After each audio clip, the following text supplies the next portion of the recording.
Thank you for joining the City of Kingston's Common Council at our Caucus meeting. Today is Monday, July 6th. My name is Andrea Schott, the Council President and Organizer for our virtual meetings. Before we begin, we would like to go over a few guidelines to help us navigate the system as efficiently and respectfully as possible.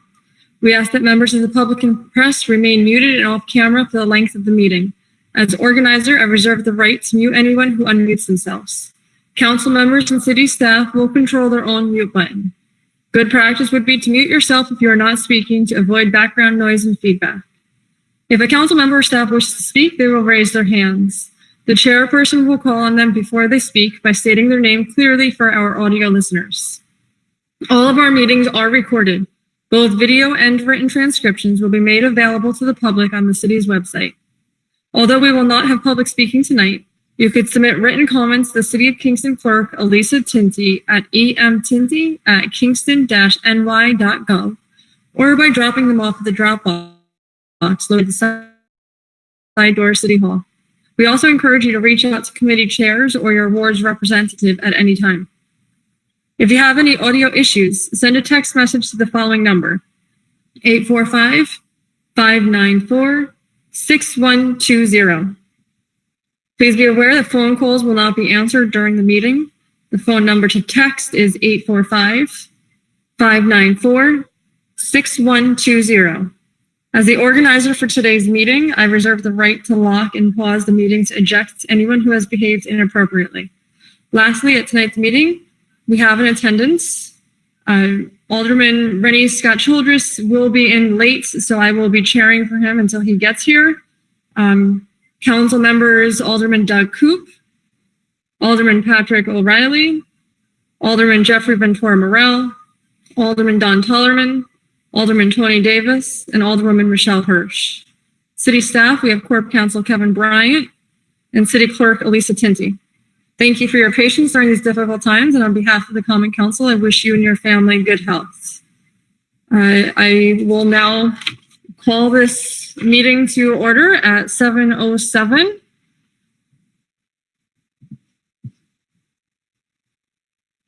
So does anybody have anything before we go through the legislation? Anybody have anything, reports from their liaison gigs from commissions or boards? Just if you do, just raise your hand.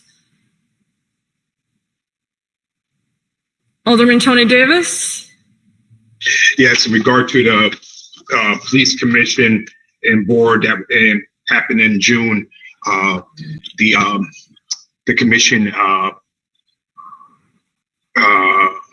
holy cow, excuse me, selected two new police and candidates, and off the top of my head I do not remember their names, but they hired two new officers, and that will be being hired, I guess, in July, officially in July.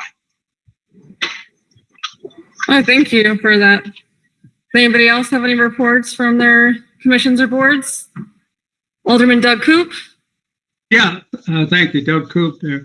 At the CUBA meeting, Kingston Uptown Business Association, there was a feeling among many members that the parking meters ought to be, quote, turned on, because there was some feeling about some of the business owners that the people were warehousing their cars. The people who they really want to come in there to buy things are not parking there. So that's it. I know the mayor feels very strongly that this was we were going to forego the revenue, perhaps to encourage people to come in, but there's a certain feeling that this is working the other way. So this is something maybe we should look again. Don, you were there. I don't know. Do you have any other comments on that? Yeah, the overriding feeling was that that residents are using the parking meters spaces for their own use, and that's turning away people visiting to do shopping, as Doug just said. So they felt very strongly that it's hurting us. It's hurting the business districts to not have a parking back in effect. Do you know if this is Andrea here? Do you know if they've reached out to the mayor about this? If who's reached out? Puba? No, they have, as far as I know, they have not. This was just a conversation.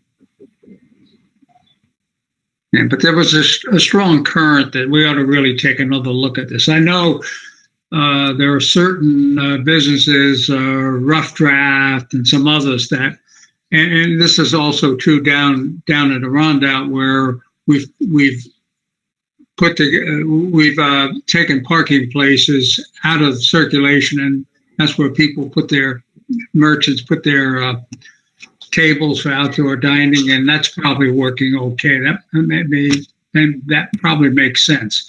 But there's lots of other places where people are just parking, and you can't go uptown and find a place to park.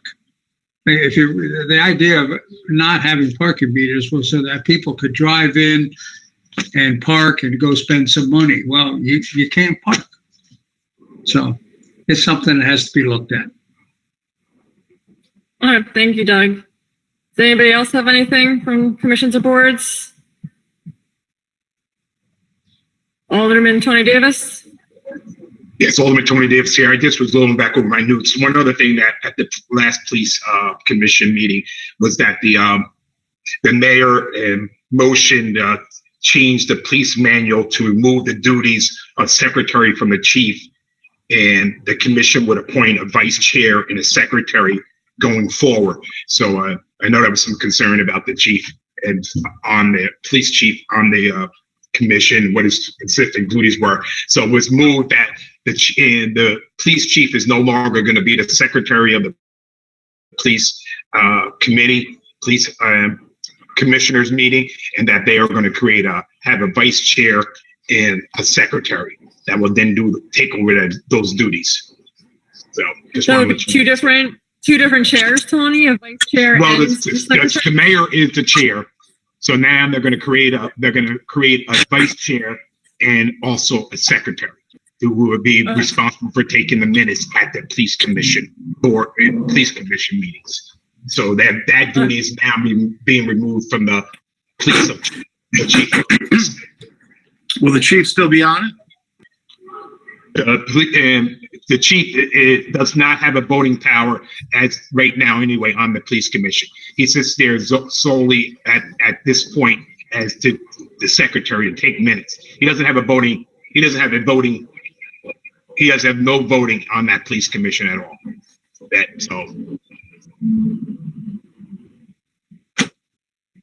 Patrick, did you have anything else, or was that? No, that's it. All right, anybody else? Otherwise, we'll move to the legislation. So Resolution 106 is supporting the development workforce mixed-use housing on underutilized lands on Golden Hill. I think this came from Laws and Rules. So Jeffrey, do you want to?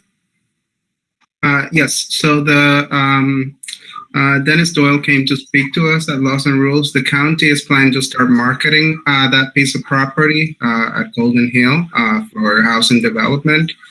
So they're not looking for any action from us. They just want us to basically say that we support their initiative to market this property, and that if it comes up for rezoning, we will be open to considering that in the future.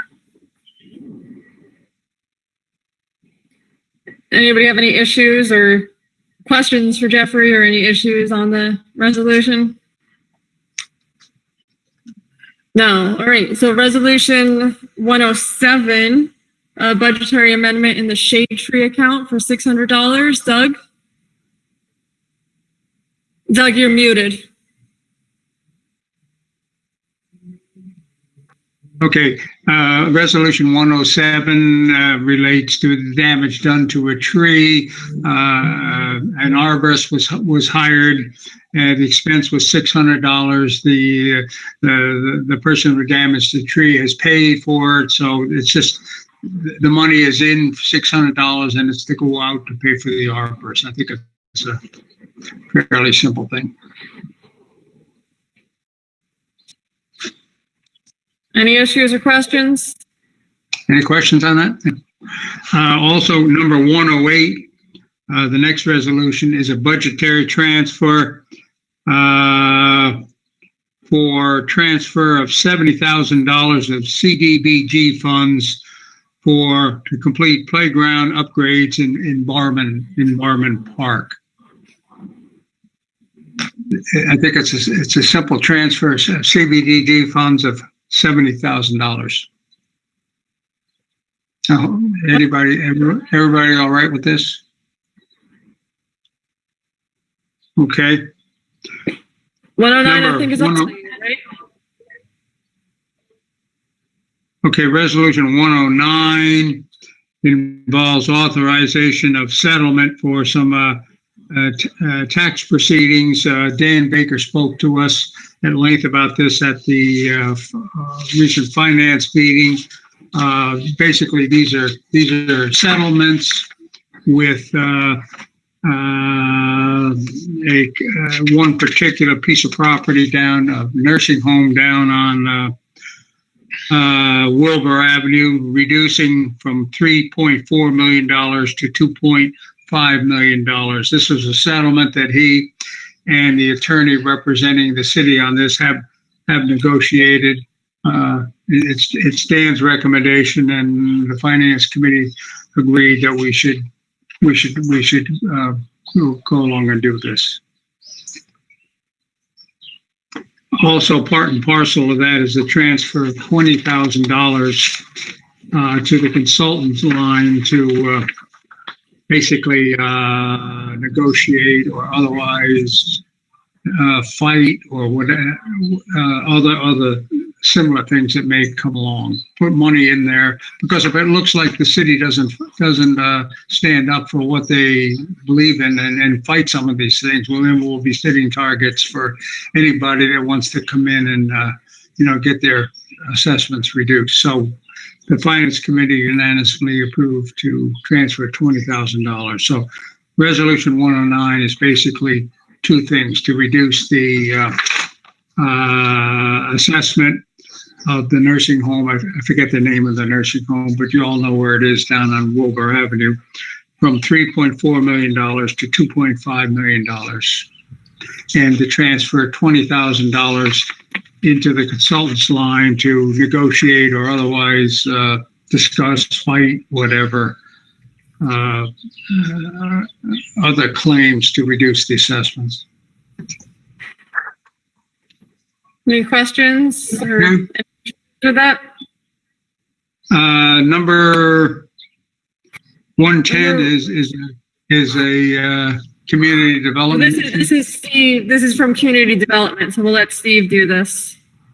Yes, We're bouncing Steve. back and forth a little bit here. Steve is here, so resolution 110, the CDBG funding, Steve.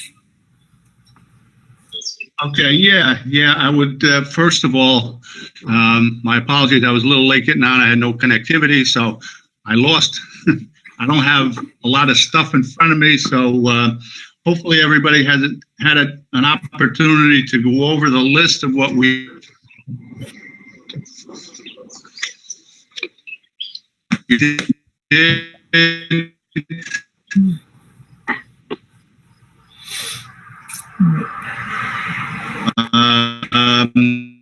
Again, this was a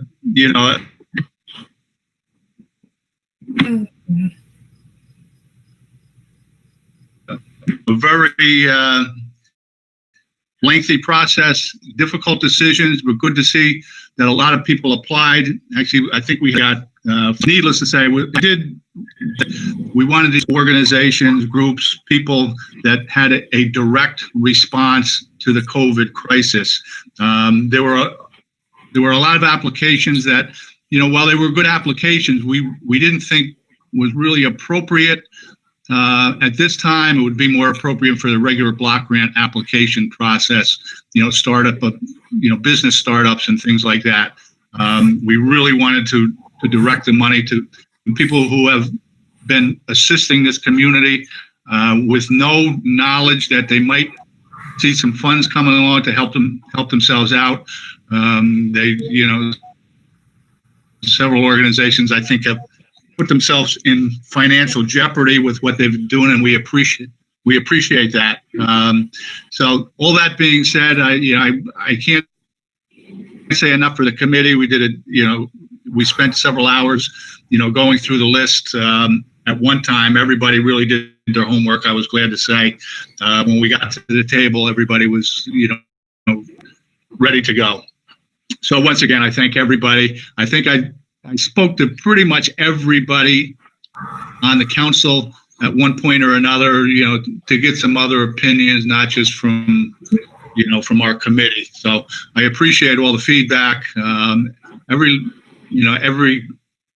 opinion here really helps out. So it was good. This was really a joint effort. I was happy to be a part of this. So unless anybody has any questions, you can direct them to me. Otherwise, I certainly encourage everybody to vote to accept this list. I'll just say it wasn't the committee that did their homework. It was our great committee chairman that did his homework. Thanks, Steve. Thank you, Doug. Anybody have any questions for Steve on this one, or the committee, or any issues on the vote for tomorrow? Everybody's comfortable? Jeffrey? Yes, Jeffrey Ventura Morel here. I have a question. It's my understanding that there's $25,000 that was not, that has to be reallocated. Are we just, are we amending this on the floor to postpone the allocation of that for the following month? Yeah, we could. I hear Jeffrey froze. I couldn't hear the question.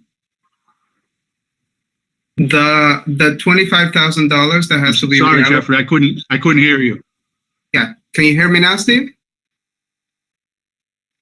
Now I can. Yeah. Okay. The $25,000 that has to be reallocated. Are we just doing that at a future meeting? Yeah. Well, my suggestion is we move this through as is, and then we'll readjust it at the next meeting. Okay. Great. Thank you. Okay. Yeah, and to add on to that, I also heard that there might be other funds too, so it could add to that 25,000. So, in case there's another wave where there's more funds needed for something specific, this could kind of start that little pocket of change.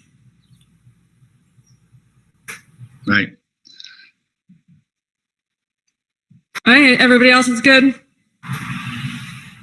3 on the legislative list is from public safety. So Tony, I'll let you take 111 through 113. Basically, again, just very simple. Michelle, I don't know the number on Brewster Street right off the top of my head. I see it's not on here. But again, it's just to remove a handicap sign from a residence on Brewster Street.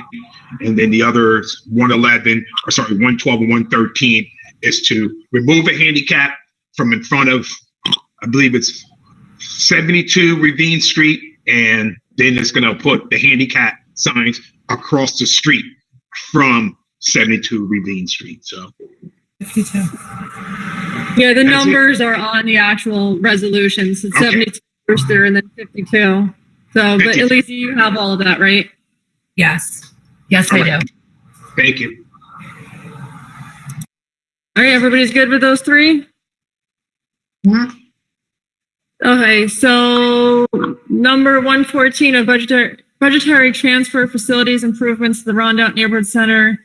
This is from Finance. Doug? Doug, you're muted. Unmute.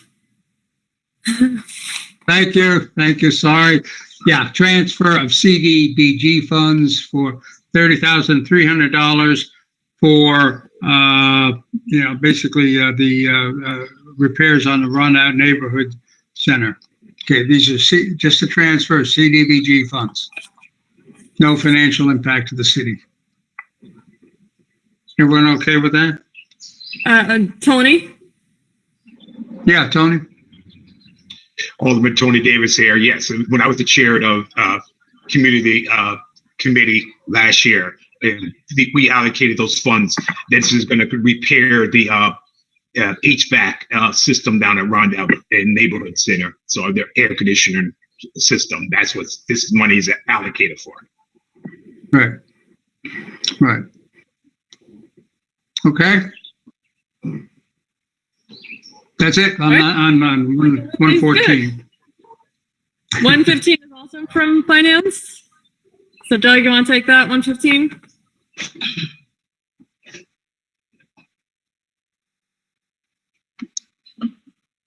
Oh, sorry. Yeah. 115. That's a finance one.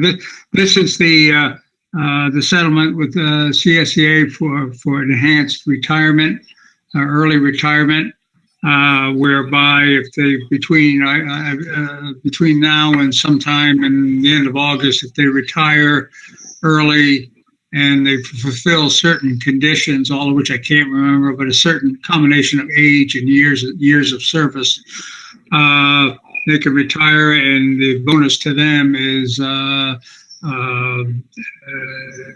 dental and optical benefits. We don't know how many will take this because we can't offer until we pass it. So the financial impact is yet to be determined. Any thoughts on this? No? Okay. All right. 116 is laws and rules. Yes, this is Jeffrey Ventura Morel here. This is the guidelines and practice, updated guidelines and practices for the Police Commission. This is something that we work on with Alderwoman Worthington and Alderman Scott Childress through the Special Policing Committee, and we are just putting this forward. I do have one procedural question. There is one small correction that needs to be made. I don't know if Rita would want to make that motion on the floor or if I should, but it was brought up to us today that section C, subsection G, the conflict of interest is not specific enough. So I would like to add somewhere within that paragraph, as per the City of Kingston Ethics Code, the definition of a conflict of interest. Is that correct, I Rita? agree with that. That is correct. And I'm sorry, I apologize for being late. Had some issues getting in. But that is correct. So I don't know if we can make that amendment on the floor tomorrow. Yeah, I mean, does anybody, so the idea, this is Andrea Schott, the idea is just so conflict of interest is very vague, and when you live in a small city, there's a lot of conflict of interest because you tend to know a lot of people. So when I was talking to an ethical lawyer up in Albany, or ethics lawyer up in Albany, they said that each municipality does define their own ethics, or their definition of the conflict of interest. So we do that in our ethics code. So it's probably a good idea if we do it here. And it was brought up, somebody brought it up to Jeffrey and Rita, reached out to me. So we could amend it on the floor to either say, specifically referencing family members or household members like it does in the ethics code, or we could just say the conflict of interest as per. I think the wording, I don't know, Kevin, if you want to jump in here, if it's better to just reference the ethics code or to be specific and just take the language and actually put it in the policy, which procedure would be better? In a manner consistent with our current ethics code. It doesn't, Simple. Keep it Yeah, simple. so if somebody wants to make a motion on the floor, we could amend that. Are you okay making the motion, Rita? I am okay with making a motion. Does anyone have any questions with regard to this resolution? Okay, so yeah, I can make that on the floor tomorrow. Thank you. Thank you. Right. And I think, Jeffrey, you keep going for a couple more, 2 more. Okay, so Jeffrey Ventura Morel here again. Resolution 117 is relating to the open space plan. This is just, we've completed the seeker process. So this is just declaring that there would be no impact no environmental impact as a result of this policy. So we're not approving the open space plan yet. That will be discussed at the next month. We're just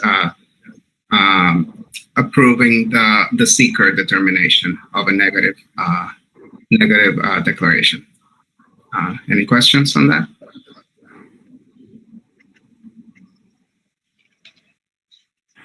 Okay. The next one is the. Come on, Jeffrey. Yes, sorry.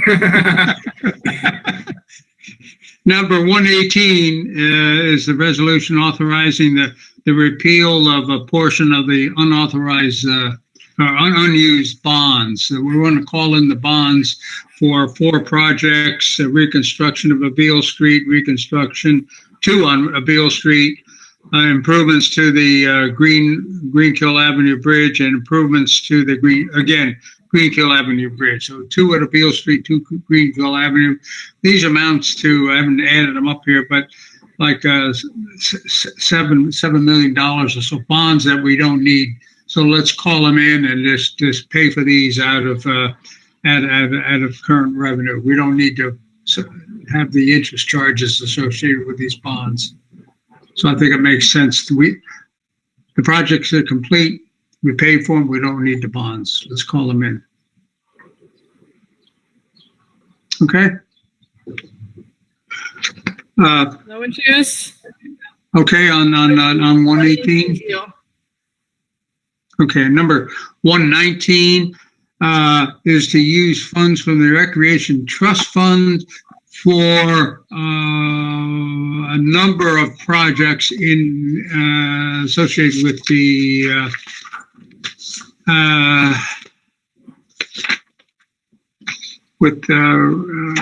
recreation facilities. $314,500 from the Recreation Trust Fund for a series of about 7 or 8 projects, and now's a good time to do it. We're in downtime. We're not using these facilities due to COVID-19. Let's go ahead and fix them. The projects are $25,000 here, $50,000 there, $50,000, $50,000, $70,000, $24,000, $5,000, $45,000, all adding up to $314,500 from the Recreation Trust Fund. So, the Finance Committee recommended that we go forward with these. Question? Okay. Yeah, Rita. Is this the one where we were supposed to get an outline of costs and expenses of what was going to be done with the Parks and Recreation project? Or do I have that mixed up with something else? This is I didn't Andrea. get the question. Rita asked if this was the one that we were supposed to get more specific pricing on this. And if you don't mind, I could jump into that unless you have the answer. Go ahead. Okay, so I don't really have the answer, but I did send you all an email, maybe 30 minutes before caucus. I was hoping to get quotes, I was wondering if quotes were actually gotten yet, because at the finance meeting, we were told that a lot of this will be contracted out. DPW will do some of the work and the rest will be contracted. So I was just curious about the quotes of the contractors to see if this price lined up with what the estimates that Parks and Rec has come up with. I did not get an answer from Julie Noble yet. Hopefully I will before tomorrow's meeting. So my biggest concern with this is there's 7 projects, and if all 7 are started at the same time, if they all go over, I can't remember the percentage. Doug, do you remember the percentage of, this is about 70%, 75% of the trust fund, is that correct? Does anybody from finance remember? It's about 75%, right? I don't think we are going to start all 7 projects at the same time, so we shouldn't have to worry about that, but I am trying to get those answers before tomorrow. Alderman Hirsch? This is Alderwoman Hirsch. I just remember it as would be using 70% of the budget. Definitely. All right. Thank you. Thank you. So, for me, with starting 7 projects, and if they all go slightly over, if they don't have the actual quotes yet, we could actually be spending more than that extra 30% that's saved. We also could not start all 7 projects, and then money just gets rolled over into the next year. So I guess it really depends on if they've gotten quotes from their contractors and what's their plan. Are they going to start 7 projects all at once, during a time when DPW has furloughed employees and hopefully not laying off in a month, but we all don't know that. So, those are some of my concerns with this. So, Tony? Yeah, Tony. The Alderman Tony Davis here. So we have concerns about this, and I do remember saying we're going to get some more information on it. If we go ahead with this, then this $314,500, and we pass this resolution tomorrow, and then they could just, it could go forward, and we can't see down the future if it's going to go over budget or not. And so, is there a concern that we should hold off on this, or should we have something in there when we could still pass this resolution tomorrow, but request that information and that we can see it and go back? I'm not sure if we pass this tomorrow, is there any mechanism for us to say, put the brakes on it if these quotes come in way above this dollar figure?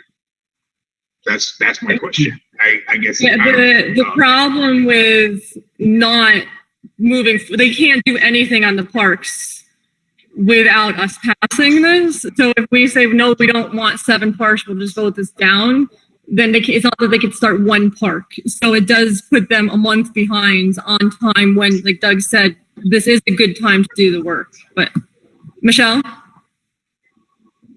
If my memory serves, this is Alderwoman Hirsch.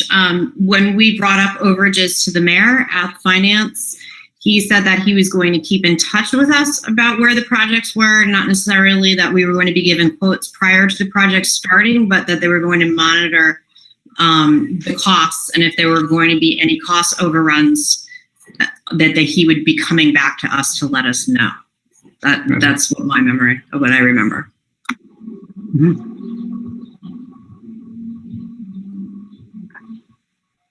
Okay, is everyone all right with this?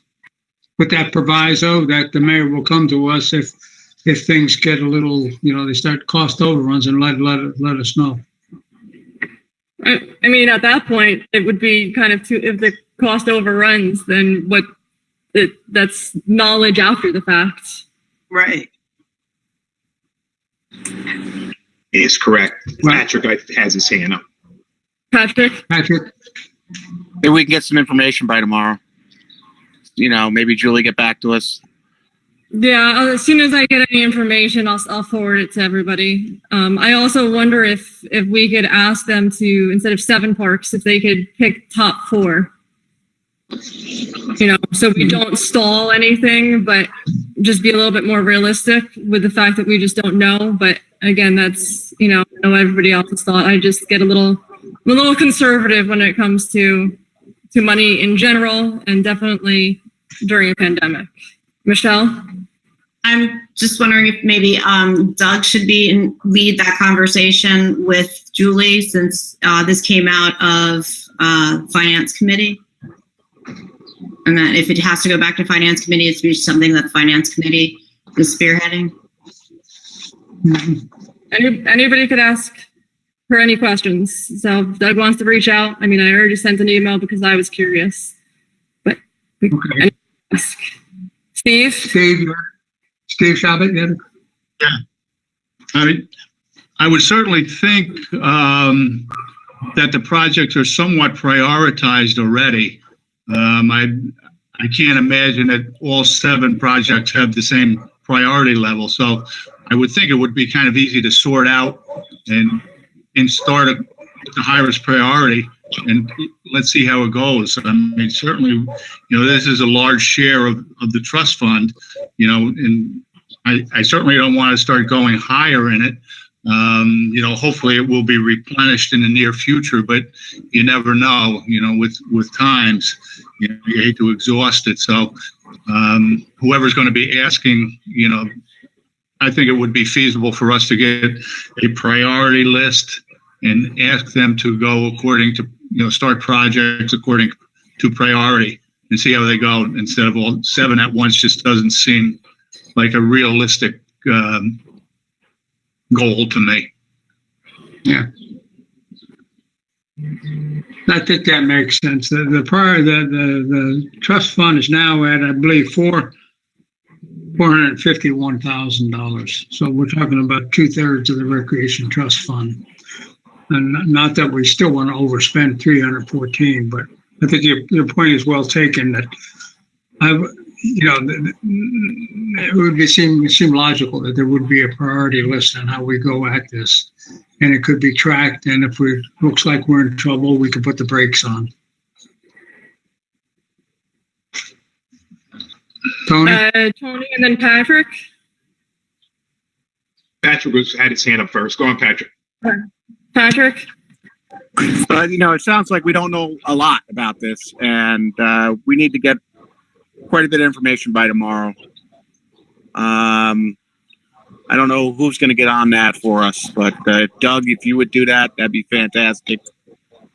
I sent you the questions I had already sent. So, instead of repeating the same questions, maybe just tag teaming and get a couple more of these, like the prioritization list. So it wasn't part of the question. So. Well, this is Tony Davis here. That's was going to be my question, Doug. If you could reach out and spearhead either through the mayor's office or Julie Noble, and what the prioritized list is. And I don't think that list. I don't think the list that they gave us was prioritized. I think it was just a list which ones are more important. And again, without the day-to-day dollar by dollar figure, that we do need to be kept in the loop on this closely in regard to if they're going to, if it looks like it's going to go over budget, and they're going to have to come in and then request more money out of this fund. And so we got to figure that out as well. Okay, I'll do that. Patrick? We've all sat through those finance meetings where the engineer comes in and says it's we put in 10% cost overruns. 10% of this would be another $35,000 or so, which would bring us up above the $400,000 mark. And then they always come back again and say we need another 10%. So that would be 20%. That'd be $70,000, which would wipe out this entire fund for us. I mean, from my experience now, a few years on the council, it seems to happen every single time almost. Yeah, that's where my worries are coming from too, Patrick. Rita? So then I just believe we need to be a little clearer here. So Doug is going to ask the question. He's going to get a list of priorities as far as which projects are going to that need to be done first. Secondly, to see if we can get some estimates of the and hopefully, Rita, I did ask that question, which you all saw. So hopefully she'll reach out tomorrow. That's pending. Okay, so should we not receive the information or all of the information prior to tomorrow evening? What are we doing with this resolution? Well, if we're not happy with it, someone can move to send it back to committee, I would presume. So that's the fail safe. All right, but I'm also hearing that, sending it back will put it a month behind. It's a good time to do this now, So, this is Andrea. Could we amend it so that we're only funding 3 or 4 of the projects instead of 7? Would that be an option? We could amend it so the total projects could not to exceed $314,000. Could we do it that way? Yeah. And if the bell So goes this off way at it doesn't 314, we stall. stop. No, we don't Yes, let it then go that would over stop it. 314. We were- It could we're be a putting a cap prioritized on it. list and an amendment that says Yeah. not to exceed the budgeted amount. Correct. So we have And a then built-in stop, in which case you've got to come back and we have to talk about it some more. Tony? Tony? Yes, that sounds good, Doug, that we put a cap on it. And then we really would, if you still want to get the prioritized list, so you can still get that. But if they want to try to do all 7 and they think they can come in at 314,000, then albeit that we're putting a cap on it, $314,000, they're going to have to really watch their budget, et cetera, et cetera. And they might have to come back and, they might have to, as it gets going along, say, you know what, we're not going to be able to do this particular project or this park project this year because we're going to be close to the cap of 314,000. And that is it. I'll pursue this with Julie and the From mayor. this fund. Steve, and then I have a thought, but Steve Shabbat? Yeah, okay. I mean, I like Doug's idea. That's good. And I'm really hoping we're going to be able to vote on this tomorrow night, because if we don't vote on it tomorrow night, we're already in July. I mean, by the time this gets, approved next month and projects get started, it'll be the end of the season already. I'd like to see some of these projects. There were some good things in there. I'd like to at least see something going. Again, though, 7 is just a little unwieldy for me. So, I'm really hoping we get a more concise list with some priorities on it tomorrow so we can vote on this. I'd like to get this moving. Yeah, this is Andrea again. My only concern is if they start all 7 projects and they only get to 75% of the projects before they reach the 314 cap that we put on, what happens to the 25% of those projects? I mean, they'll still come back to us, and it puts the council in a harder place to say no. So, I mean, I still lean towards seeing if we could say fund 4 projects, but it's also realistically, it's July. DPW is down in numbers, and then everything else will have to be contracted out. So, I mean, 7 is it's quite ambitious. Yeah. In other words, you don't want to see us in a situation where we have 7 projects that are only all 75% done. Exactly. Yeah. Steve? Yeah, but then do we still, Tony Davis here, I'm sorry, do we still put a cap on this 314? And even though now we're looking at 4 or 5 projects, then that amount shouldn't be that much then. Right, but it gives them some cushion space that if it goes over, Okay. if they choose 5 projects of it, and if it goes over, it's still under the 314, and it doesn't put us in a place where we have to waste not waste. These are all great projects, and I do hope that something gets moving quickly, but, use up all that money. Okay, I agree. Steve, Patrick? Yeah, one of the problems here, if they start a number of projects and they have to stop them because, hey, you see the money's running out and these things have to be resubmitted, you know what's going to happen by next summer. The estimates for these would double. So, I mean, we definitely need to put a cap on these. If they stop any projects, that makes me nervous if they have to stop a number of things midway, because we're not going to let them dangle halfway done. But the cost estimates are going to rise, by the time they restart them. So we're going to be right back in the same position, thinking we're not going to be able to do this with the amount of money. So, we got to be, we have to be really alert to what's going on here. Julie's really going to have to report back to us the status of these projects. Let us know where we're at, the feasibility of finishing, blah, blah, blah, all that stuff, because I certainly wouldn't want to start these and stop them, because anything can happen then.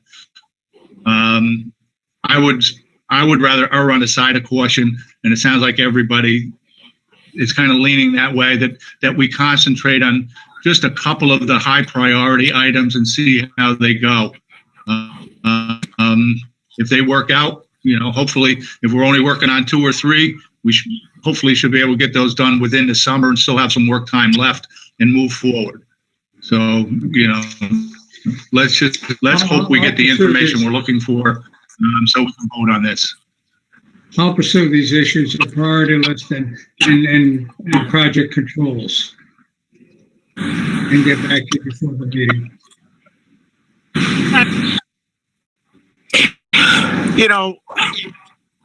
Who's ever the project manager on this, it's Julie. Yes. Julie's the project manager. Who's ever the project manager on this, should be skilled at this. There shouldn't be huge overruns. If this was the private sector and I was running a business and my project manager came in and said, "Oh, I need 40% more," I would say, "What? That's crazy." She should have looked into this and everything should be running smoothly. If it's not, why not? Why, why not? Why isn't it running smoothly? Why aren't these things looked into? She should have already put a buffer into each one of these programs. I think all 7, if she's a project manager on this, all 7 of these should go through with little to no problems. I mean, we're all anticipating problems because we sat on this council for a while, and we've seen it happen again and again, where these things are underestimated, and every time it is, my heart kind of stops and says, like, why are we putting more money into this? Who was the person who did this project, and why are we still listening to them? So I think Julie has been working there a long time. I think she's a smart woman. She should have this thing in control. All 7 of these projects, if she says they can run and she's the project manager, she should get that thing running, and it should come in under budget or on budget. I'd like to see it come in under budget. It should come in on budget. And why aren't we expecting that of our city employees? It's like this, the 9 of us are sitting here going like, this is going to go over, and we're all afraid of this. We shouldn't be sitting here being afraid of this. We should have confidence in our employee to make sure that this project runs correctly. I know if it was the public sector, it would be, if somebody came back with 40% more, 30% more, they might be looking at another job. So I think Julie, we have to have some confidence in her that she can get these projects done under budget or at budget. Thank you. Mm-hmm. Thank you. Rita? Rita Worthington here. Patrick, I agree with you 100%. However, you also said, in your spiel that we've seen this time and time again where, projects have come up, we've gotten estimates for them, and then there's been overages. So this is a pattern that we've seen as a council. So I think, that's the concern going forward, because we've been in this place before. I think it makes sense to at least, prioritize these projects and/or, get the costs, or at least lay out what those costs are. They came up with the $314,000 and some odd dollars. So I would think that someone somewhere knows how much these projects are going to cost if they put that number out there. And so what is wrong with us asking for those numbers? Okay. Tony? Tony Davis here. Again, and Patrick, I cannot speak for myself. I'm not questioning that Julie she's run these things before, but I believe, as it was stated at finance, you see unforeseen things come up.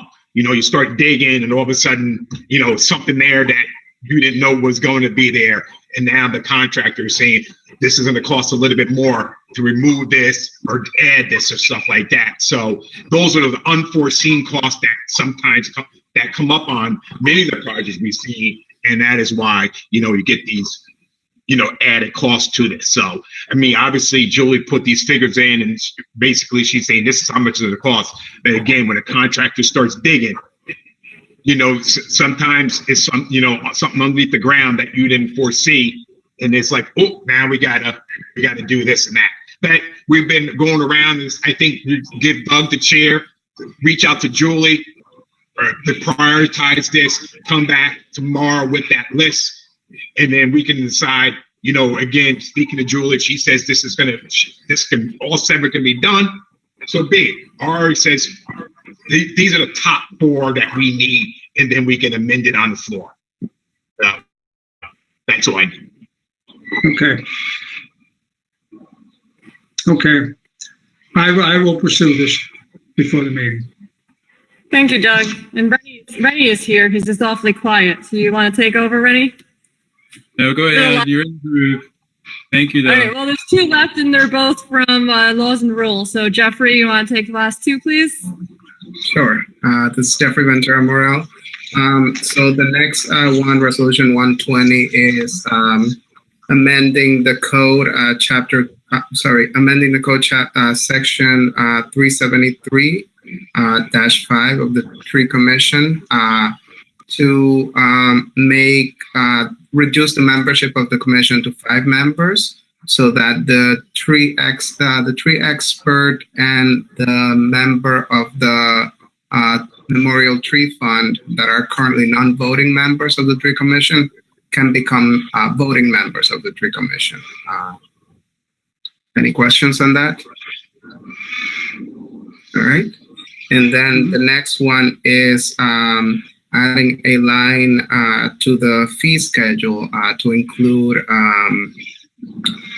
towing fees on the fee schedule.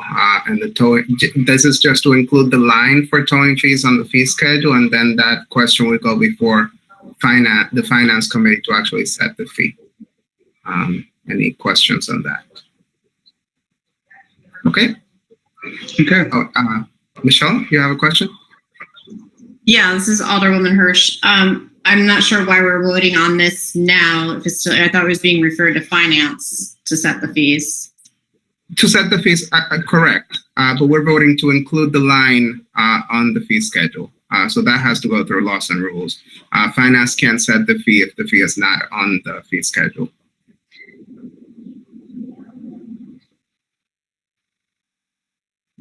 Okay.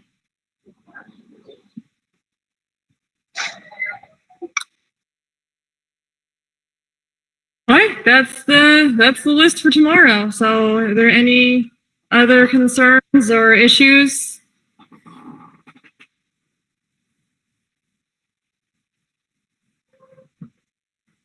Nice to see that you made it back safe, Rennie. Thank you very much. I apologize for being late. No problem. We're ready. See everybody tomorrow. Great. I move we adjourn. I was gonna say motion to adjourn. Second. Anyone? All in favor? Aye. Opposed? All right. See you all tomorrow. Thanks, Doug. Answers. Good night, everybody. Good night. Good night. This conference is